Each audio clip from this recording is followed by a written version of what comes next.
before we dive in, do you want to share a little bit more about who you are? Yeah, definitely. My name is Andrea, as you said, and I am 44 years old. I live on Vancouver Island. I have a history with mental illness, and I thought maybe I could just share a little bit about my story with you. Please do. Okay. So back in 2005, I was diagnosed with bipolar disorder. And it was a very tumultuous time for me. I nearly lost my life. It was so bad with the depression that I attempted to take my life. And I say that because I often feel that people don't talk about suicide. And it's often something that's really swept under the rug. And I see so much worth in sharing personal stories. And as time went on, just a little bit more about me. In 2009, I created a brand that read Bipolar Babe, and it was a t-shirt. And then as time would go on, I created a website and I just used it to share my story, like my own personal cute little brand to bring that conversation in a lighter way about mental health. And it wasn't so dark and heavy because in 2009, nobody was ever talking about mental health like we are today. And I'm glad we've made such strides and progress. So I founded originally the Bipolar Disorder Society of BC, and then rebranded with my co-founder, Dave Richardson, into the Stigma-Free Society in 2016. And here I am today as president and co-founder of Stigma-Free. Love it. And you know what? It's so great that people like you have the courage and you're sharing your story, right? You're so right. When I was growing up, we didn't talk about mental health. And even up until the last couple of years, mental health has had such a stigma. And I think we're still working on that, right? And to me, I mentioned this in one of my previous interviews. I haven't had to suffer with a mental illness. And I was really ignorant to all things mental health. And then all of a sudden, as life goes on, you hear of different people that suffer with this. And all of a sudden I had a staff that had this. And then you go, oh, wow. Okay, I need to learn about this, right? Mm-hmm. Because being the diligent person I am, you really want to learn. So I learn, you dig in. And to me, mental health and physical health, we're okay talking about our physical health. Why is it so taboo to talk about the mental health? This drives this. It's all one. And to me, I want to see the stigma gone. So I love the work that you're doing. And, you know, honestly, thanks for the courage that you're speaking up and doing what you're doing. That's awesome. Yeah. All right. So yeah, no, thanks for having me here. I have to say, honestly, it doesn't I just love hearing the stories of so many other people as well within our charity and, you know, sharing whether it's mental health and stigma comes in many forms, right? So it can come in the form of racism, addictions, etc. So if we're all sharing our challenges and triumphs, we work to inspire people. I love it.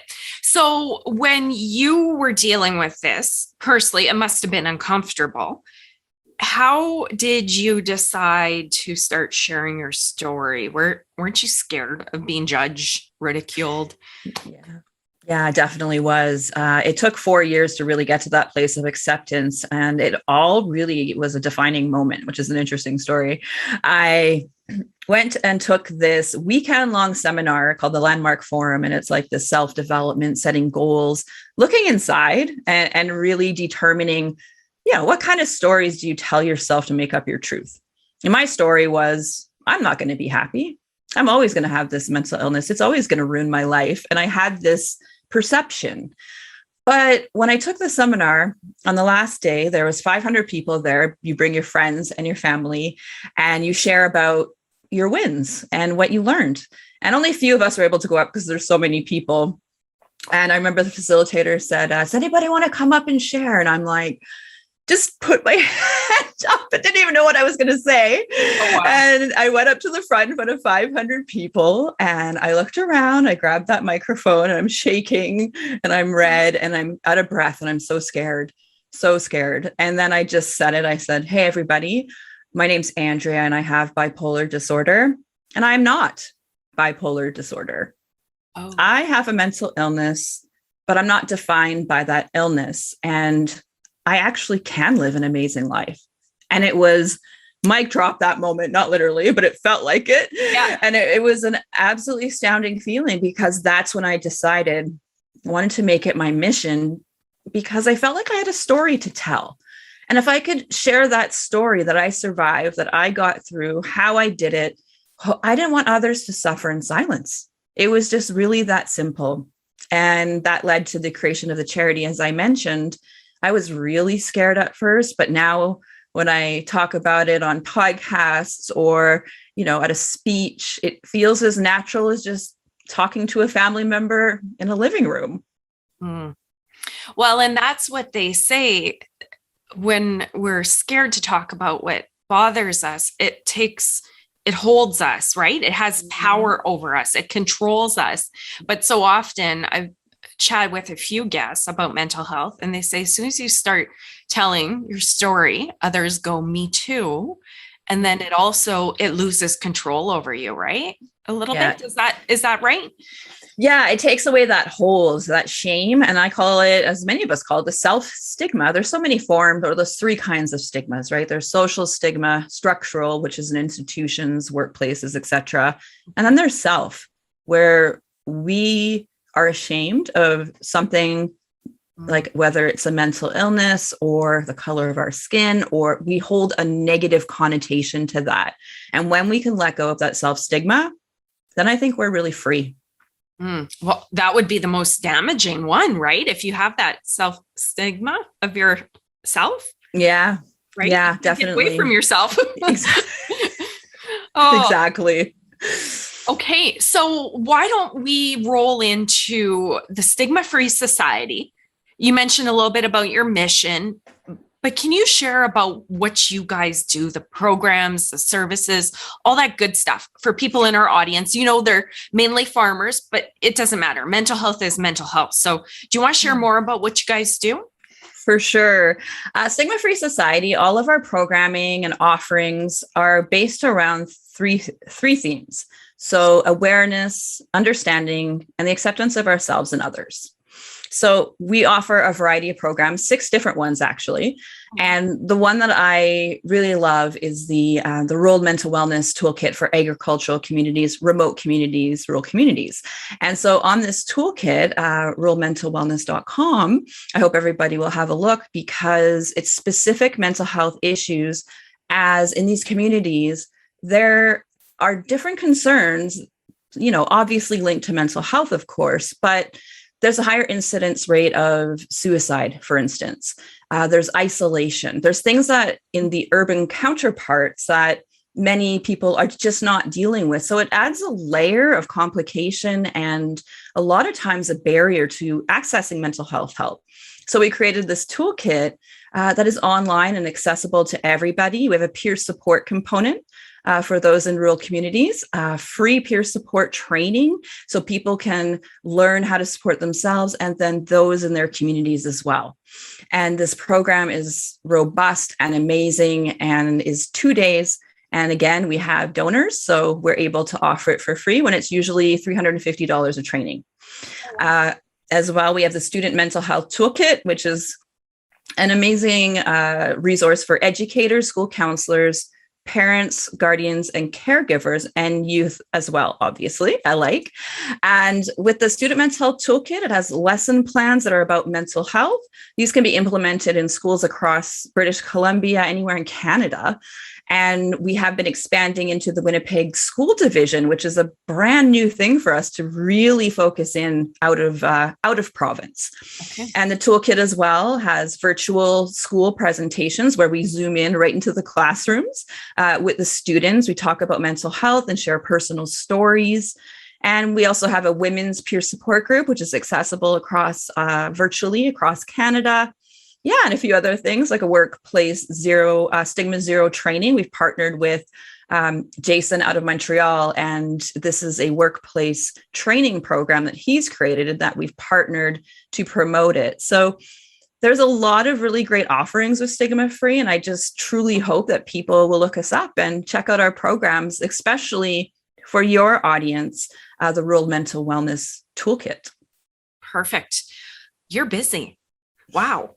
You guys are doing a lot. And I was kind of researching and learning a little bit about you before we hopped on the interview here. And if I'm not mistaken, you take a very hands-on role, and aren't you involved in a lot of the trainings and programs and all that kind of stuff? Yeah, so it's not just me as co-founder. We also have Dave Richardson, who created the genesis of the Rural Mental Wellness Toolkit as he grew up on a farm. Oh. And so, yeah, he's very, very passionate, and we work together.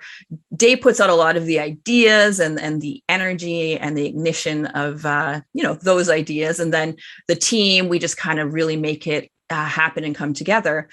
As for myself personally, I give a lot of presentations. So even though that's operational and part of the programming, I also do, of course, as most people would equate president to either CEO or executive director of the charity. And, that's fundraising and strategy and all of those pieces. But I do have a hand quite a bit in operations because I really love it. And I feel like program design, working with our team to help train them to become virtual presenters. And I just have a wonderful team that helps me every step of the way. I love it. And you know what? I love the programs that you guys are offering, very targeted for the youth, for the women, for the rural communities. Mm-hmm. And I want to go back to the youth because, as we know, it starts with the youth, right? Having better educated adults. Had we all learned about this stuff? I'm not sure how old you are, and I don't say my age on the show. I already told you I'm 44. Oh, you did? Okay. So we're around the same age. I totally forgot about that. I don't know about you, but I didn't learn about mental health in school, any of the school years. And Could you imagine? I mean, society needs to progress as it progresses. We can't go faster than we did, obviously.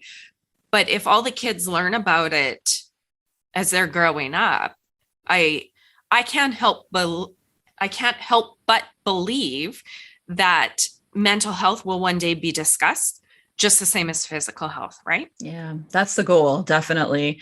And when I think about my high school years as well, and even when I was a child, I grew up with a mother who love my mom. She's great with schizoaffective disorder. What schizoaffective disorder is a mental illness with elements of bipolar and then schizophrenia. Very, very tough for her whole life. But no one talked about that in school, having a parent who has a mental illness, which is so common if it's not ourselves suffering. 1 in 5 Canadians do suffer with a mental illness. So I wish that when you're talking about school and bringing up that whole conversation around mental illness, mental health, and also stigma, right? Like, don't be ashamed of your mom. I wish I heard that. That was something I just didn't know. I didn't have any guidance or mentorship. So I'm really happy that we're able to bring this important topic into the schools. I didn't even think of that. I just thought for the kids growing up, and whether it's in themselves or people they know, but you're right. I mean, having those tools to go, oh, okay, my mom or my dad or my uncle or my brother or my sister, right? Mm-hmm. Yeah, so valuable. That's great. You are doing some amazing work. Thank you. Thanks. And I'm going to put you on the spot a little bit. We have farmers, like in our audience, and they've been dealing with a really hard year.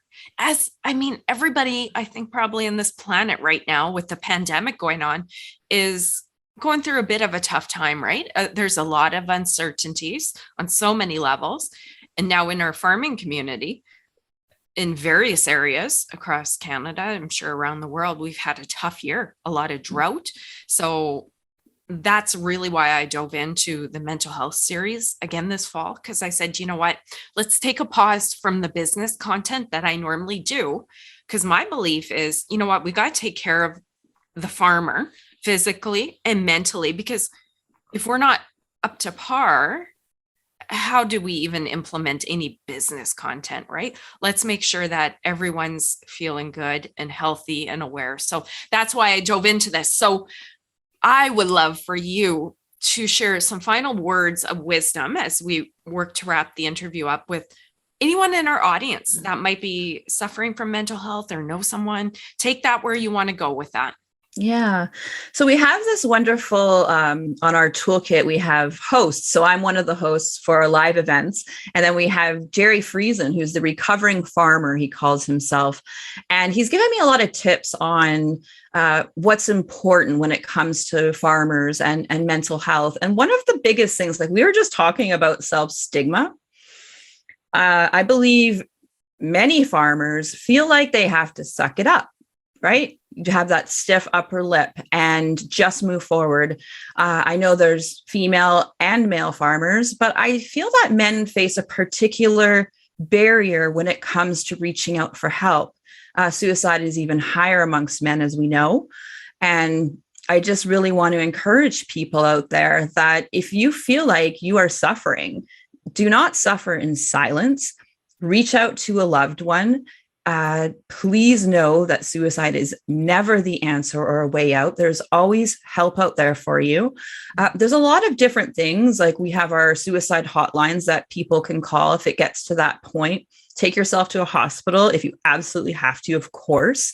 There's a lot of new telehealth information and resources out there now that we list on our website, actually, that farmers can reach out to, even a virtual counselor through TELUS Health. They're one of our partners. They're really great as well.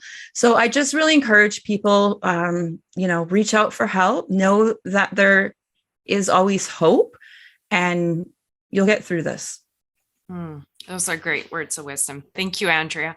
And what we'll do is I'll make sure that we include the resources that you mentioned in our show notes as well, and links out to the pages on your website. So Perfect. Everybody can have those tools, and then we can push people over to you guys so they can find out more about what you do. So thank you so much for your time, Andrea, and the work you do. It's so important, and I really appreciated our time together today. Thank you.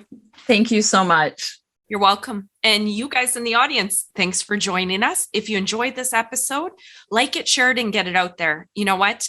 Our community needs support, and hearing stuff like this will help reduce the stigma around mental health. And that's what we need. So like it, share it, get it out there, guys. Thank you. Bye-bye.